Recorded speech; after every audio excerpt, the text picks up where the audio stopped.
Ah, who knew? You have a limit, a time limit when you do this shit. Okay, well, now I know. Britt, Cree, Maya, thank you for letting me know that there is a time limit on this. I think that's it. Let me just look at some of the questions. I've thoroughly enjoyed this time with you guys. We will definitely do this again. And I think next time what I'm going to do is actually skip the cheat meal because I didn't do shit with it. And just going to go right to the Terramana because I know you guys want to do that too. Like, let's just get right to the alcohol because we need it.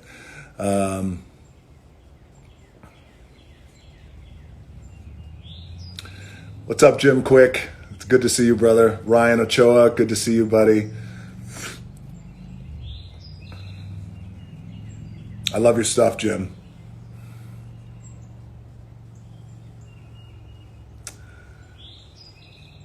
All right.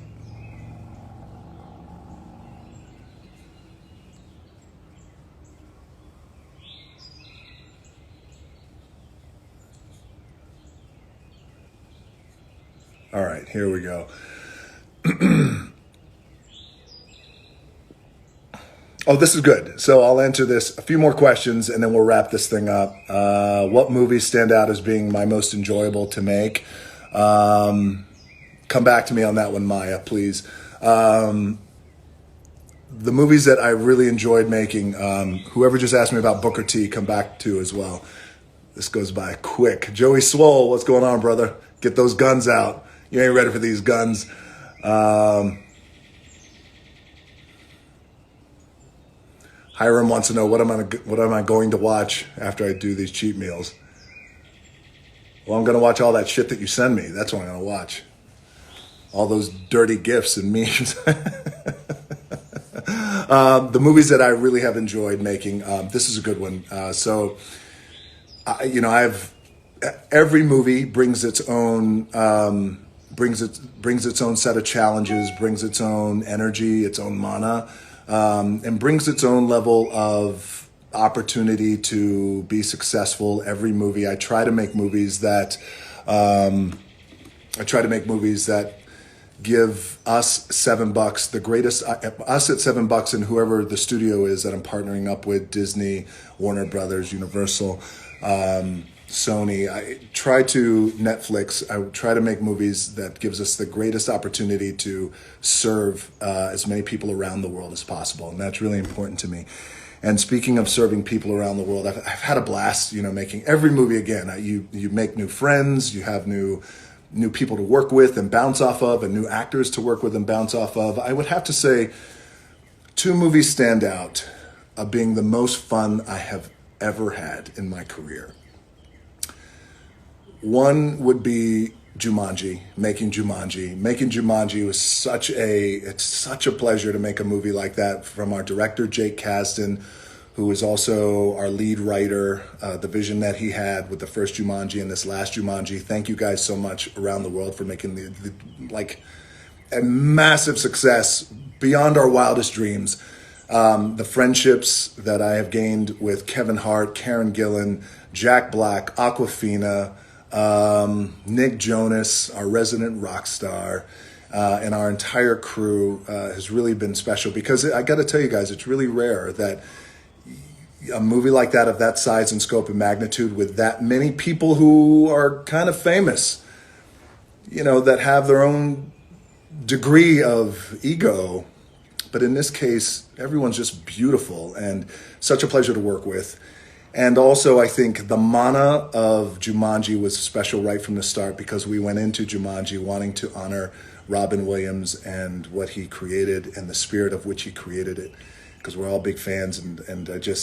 The movie exceeded all of our expectations, and it turned into this $billion franchise that I'm just so grateful. But I also had the best time. I have the best time shooting Jumanji. The other movie that I had the best time shooting is Jungle Cruise. It's just, I've had the best time.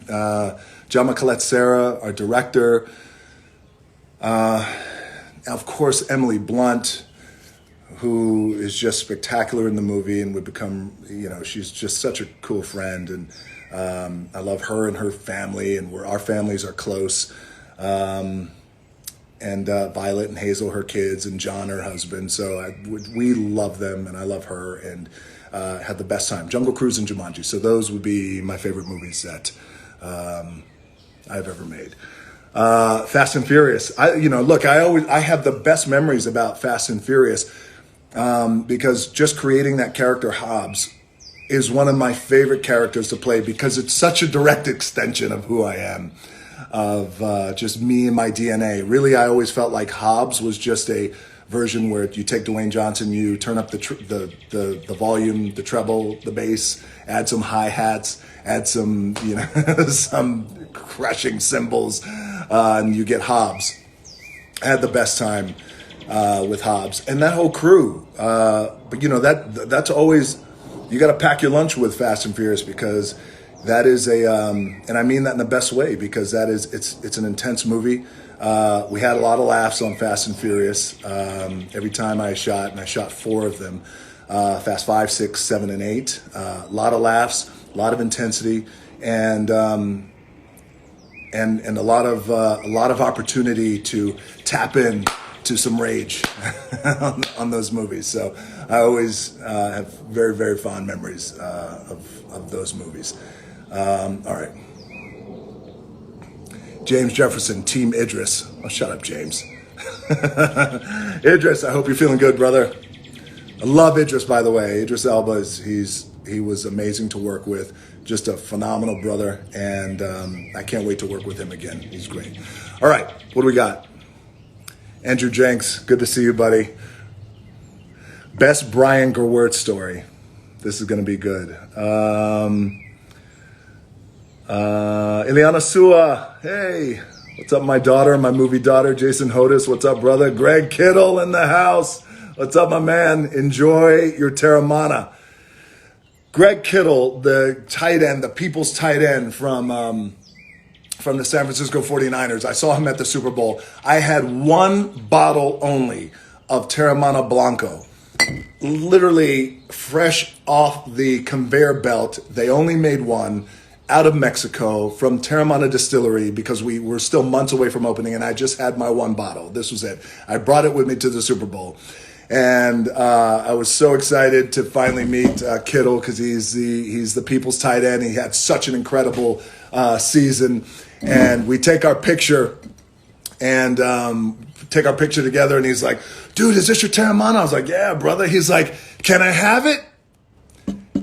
And everyone's looking at me, and he's looking at me, and I'm like, fuck yeah, you can have it. You take that Terramana, brother. He's like, yeah, and he runs off with the Terramana, and he starts drinking it that night. He's like, it's delicious. And I love that. But then when he left with the Terramana, my whole team was looking at me like, all right, well, there goes your, Jesus. And I was like, it's all right. All right, you give it, when my man asks for it, he's got it. He's the people's tight end, and I'm the people's champion. He gets the first bottle of Terramana. Then we made 2 other bottles for, and then Oprah got the first Reposado bottle too. Hello, Oprah. How are you? Cheers. Thank you again for our beautiful event and your beautiful toast. Okay. Last story. You're not ready, Simi. Kittle, let's fucking go. Yes, my man. All right, so I'll give you 1 Brian Gerwirtz story because you asked, Andrew Jenks. Right now, Brian Gerwirtz is sweating. There's heart palpitations. All right, Bro Bible, good to see you, brother. Found out how WrestleMania would end. Wait, come back to me with that question, Bro Bible. I missed it. So Brian Gerwirtz story. This is a good story. Now, even though you guys right now are going, who the fuck is Brian Gerwirtz? Brian Gerwirtz is our VP of television programming for $7 Productions. Brian Gerwirtz, just so you guys know, and you'll appreciate this about him, we look like twins. He is, I'm kidding. We could not look any more opposite. But he's one of my best friends and one of our most brilliant executives. So just so you guys know, so Brian Gerwirtz, was the lead writer for the WWE for many, many years. And before WWE had writers, I did a thing at a pay-per-view at SummerSlam in 1999. I'll never forget it. And we were in, I think, Minneapolis, I think. Brian was working for MTV, and I did a thing with MTV. It was like a cross-promotion, WWE and MTV. I met Brian then. He was a producer of the spot. He worked for MTV, and I really liked what he was saying, and I thought that I liked some of the things creatively that he was coming up with, and I thought, you know what? I said, is there a version where you and I continue to work together? I would love to pull you into the WWE, and let's work together. It feels like you love pro wrestling. You have a good handle on my character, The Rock. Let's do some stuff. Let's see how it works. And if it doesn't work, then all right, fine. No harm, no foul. You could leave, go back to MTV. So I went to Vince McMahon and I said, I think this would be a really, he could be a valuable asset for us. Let's bring him on. So we bring him on. Of course, it does not work out at first because the wrestling business at that time was not ready to absorb having a writer. And I understand, but I also felt like there was a need in pro wrestling to expand and evolve. So the more minds, the better. I don't give a shit where the ideas come from. They could come from MTV. They could come from around the world. They could come from someone who works in waste management. I don't give a shit. Just bring me the good ideas. Best idea wins. So I started working with Brian. We kept him on, and we worked closely together, me and Brian. Now, eventually he became the WWE head writer for many, many years. Cut to Survivor Series 2012, I believe it was. No, I'm sorry, 2011. I can't remember when it was, but it was my big return match back into the WWE. It was a tag match. Myself, John Cena was my partner. We were going up against the Miz and Ron Killings. And it was a huge event. It was my big return, Madison Square Garden, a place that I started my career. I literally had my first match in the WWE in Madison Square Garden, home away from home, New York City, embraced me like their son. That just launched my career and thus launching my love affair with New York City and the relationship I have with them. So we're in the back and I'm doing my promo. And all of this, by the way, is on YouTube. So enjoy this. When you watch it back, it is the promo that I deliver backstage right before I'm getting ready to go out in the ring. I'm backstage, Madison Square Garden, boom, we go live. I'm cutting my promo. I asked Brian Gewirtz, and by the way, I should back up. Every Rock promo that eventually became popular, iconic, every saying, if you smell, it doesn't matter. I mean, every promo that ever done, the Martin Luther King promo, the it doesn't matter promo, I mean, you name it. Brian and I wrote, and Brian, myself, and Hiram, who's the president of $7, we work collectively and we're always writing together. So the promo backstage, I'm cutting the promo. I asked Brian, I said, Brian, I want to include Frank Sinatra's New York, New York in this promo. Start spreading the news, right? I said, I don't know where I'm going to go with it, but I feel it. It's New York. It's my return. And I said, just write down, if I can make it here, I can make it anywhere.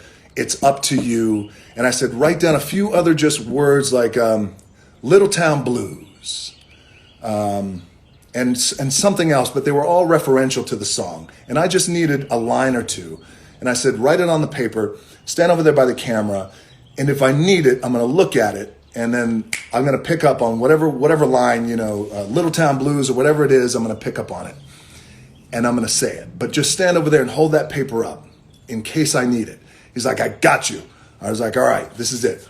The promo's on fire. I am on fire. I used a reference that Dusty Rhodes referenced, who's one of the greatest promo talkers of all time, and he was one of my heroes.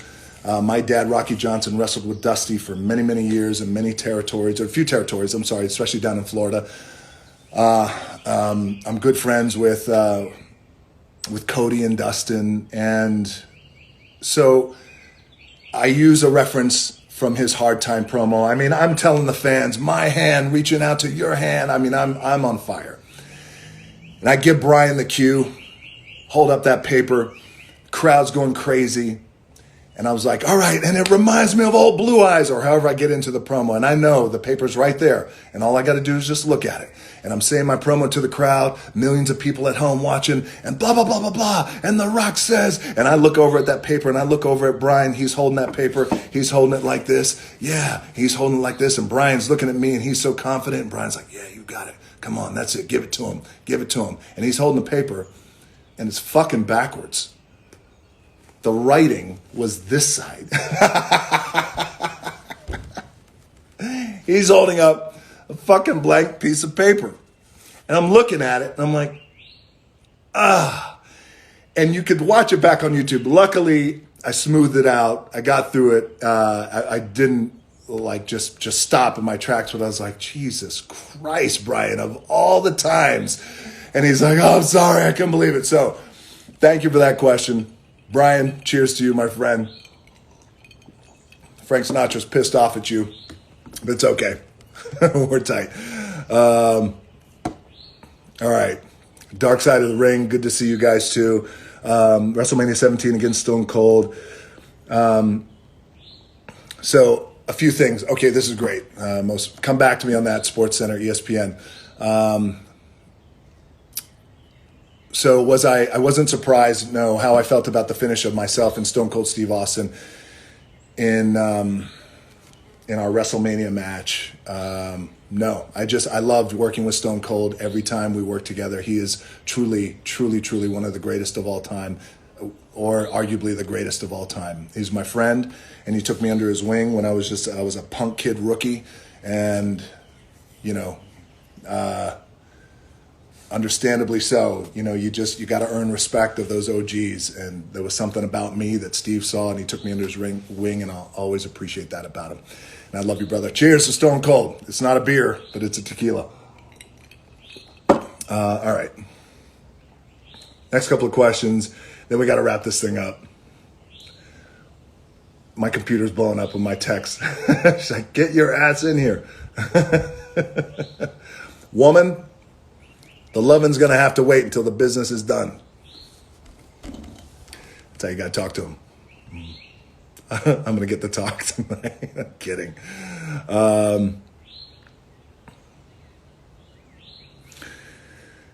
Pete Berg, good to see you, brother. Do not go gentle. Never, ever. Do not go gentle. Pete Berg was a great director and still is. By the way, we directed The Rundown. We worked together on The Rundown together. We got to do something else in the future. I look forward to it, Pete. What can I share with you guys about? Oh, that's a good question about Young Rock. So Young Rock is a TV show that is with NBC, and $7 is producing, and it is a story about my life growing up, my years as an adolescent and teenage years, and just I had the wildest time growing up. And many of the stories are documented. Buying my first car from a crackhead in Nashville, Tennessee, when I was 15 years old, to, I mean, everything. There's so much to go through, but I can't wait for that. We are currently casting, and by the way, it's been very difficult actually to find who's playing the young me. But we are looking hard, and we can't wait. So the scripts are almost done, and we can't wait to get going and start shooting that. All right. Last question. Let's see. Who gets the last question here?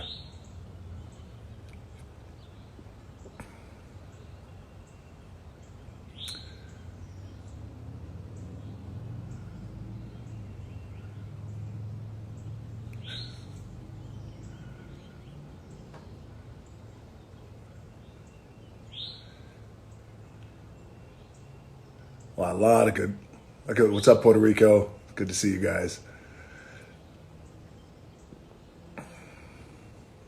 We'll end this one with Jim Quick. Thank you, Jim. I appreciate that. What brings me joy? Let's see. Gary Owen Comedy. Good to see you, brother. Keep doing your thing. Thank you for saying that. So Jim Quick just said, I bring a lot of people joy. What brings me joy? Okay, so thank you for asking that.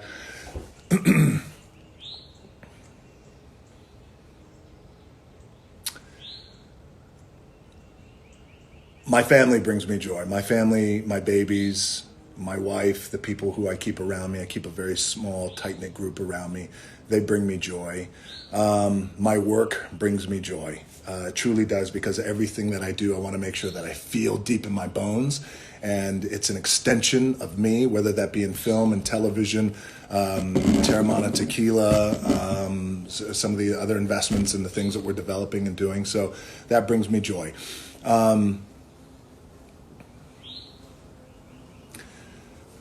And I will tell you this, the thing that brings me joy as well is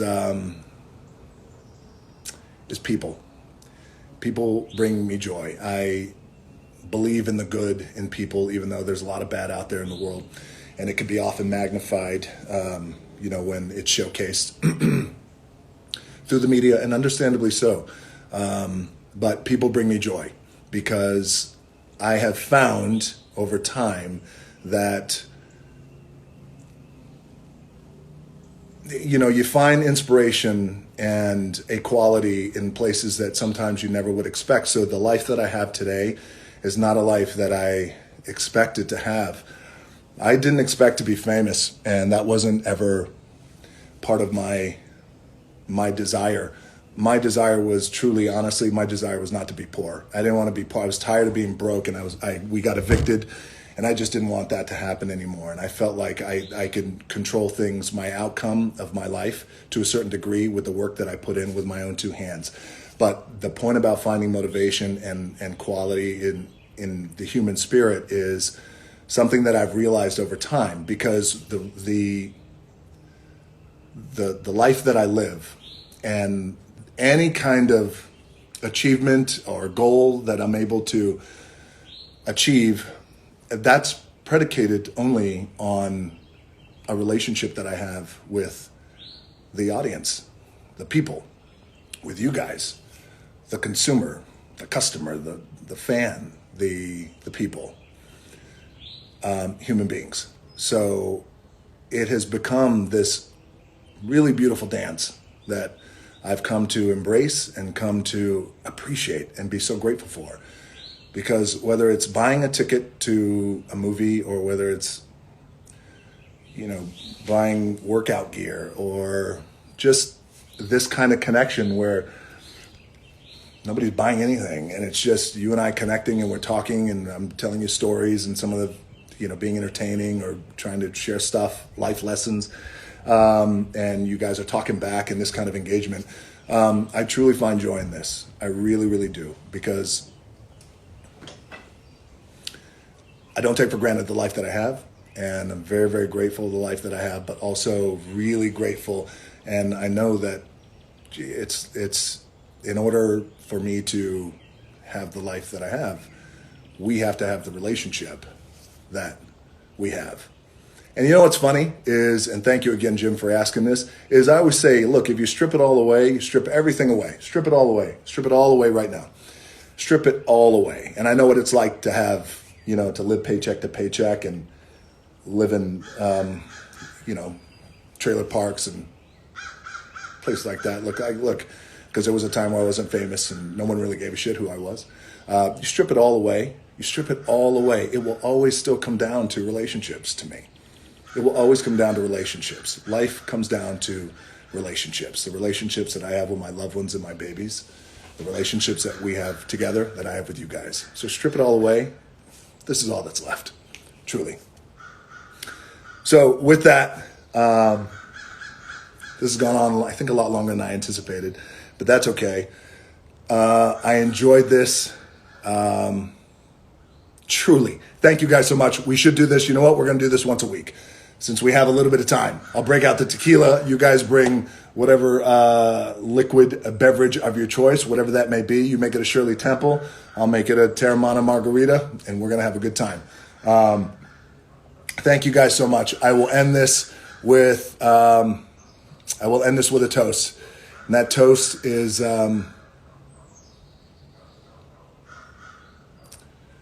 that toast is to you guys. Is to you guys, everybody around the world. And the toast is to staying strong, to staying patient, to staying disciplined, staying vigilant, to holding on to that fundamental quality of faith, not in a religious sense, but in a sense that things will get better, and they will. They will get better. And cheers to resilience. All right. Love you guys. That's good. It's damn good. All right, guys. Thank you. I love you. And I will see you soon. Thanks for hanging out. Chat soon.